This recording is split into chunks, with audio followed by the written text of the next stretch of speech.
I didn't flinch when my father said it. "Your son will never see anyway." His voice was flat, dismissive, almost bored. My mother chuckled beside him, swirling her tea like this was casual small talk. "Stop whining. A trip is more important than a useless kid's eyes." They didn't notice my hands tightening on the table's edge or the faint tremor in my jaw. I didn't give them the satisfaction. I just smiled. They thought they'd humiliated me. They had no idea what I was about to do. Flashback. 2 months earlier, I'd been in the kitchen, sorting through bills, when my sister burst in like a hurricane. Expensive perfume, expensive bag, expensive taste, all funded by someone else's sacrifice. She was planning her dream trip: Paris, Rome, Santorini. I'd nodded, barely listening, until I noticed the envelope missing from my drawer a week later. That envelope wasn't luxury money, it was survival money. It was the only reason I'd been able to schedule the specialist in London who had a small, very small, chance of restoring some vision to my son. When I confronted my parents, they didn't deny it. They laughed. They'd given it to my sister. She deserved it. I was being dramatic. That was the moment my love for them turned into something else. Cold, sharp, unforgiving. Discovery of betrayal. The truth always hides in plain sight. I started noticing details I'd ignored my whole life. My parents' casual cruelty. The way they'd always sided with my sister, no matter the facts. How they looked at my boy, my gentle, quiet son, like he was broken merchandise. And my sister? She wasn't just spoiled. She was arrogant, careless. She posted everything online: where she was, what she bought, who she owed. She didn't realize I'd been following every post, every update. I learned more from her filtered selfies than I could have from a private investigator. I didn't rage. I didn't cry. I planned. Shift in mindset. If they saw me as weak, I'd use it. If they thought I'd given up, I'd let them believe it. I started small.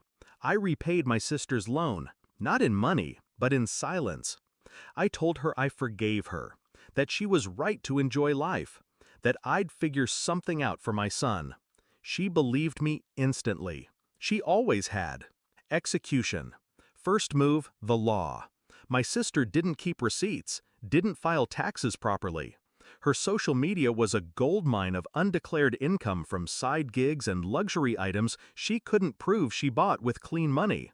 I compiled it all, not anonymously, of course. I wanted her to know it was me later. Second move, the trip. She was due to leave in 4 weeks. I waited until her non-refundable bookings cleared, then made a few discreet calls. Someone at the luxury travel agency owed me a favor.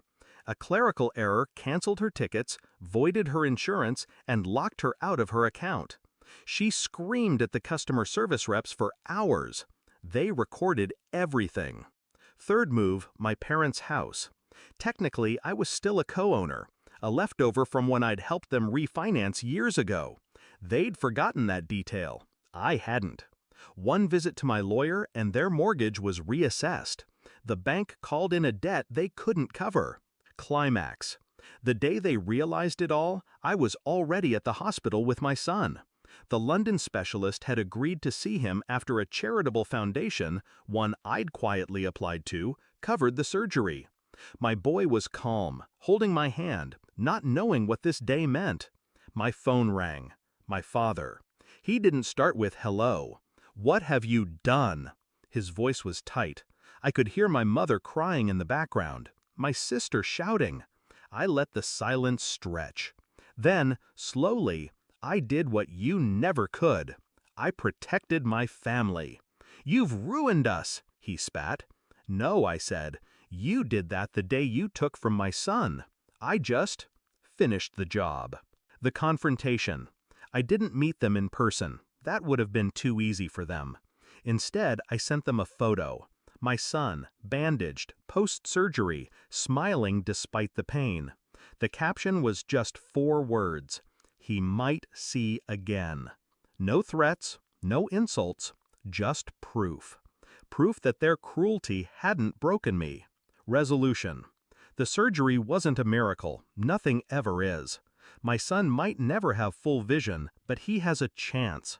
And that's more than he had when they stole from him. As for them, my sister sold her luxury bags to cover legal fees. My parents moved into a smaller house outside the city. They still call sometimes, alternating between guilt and anger. I never answer. Revenge isn't about shouting.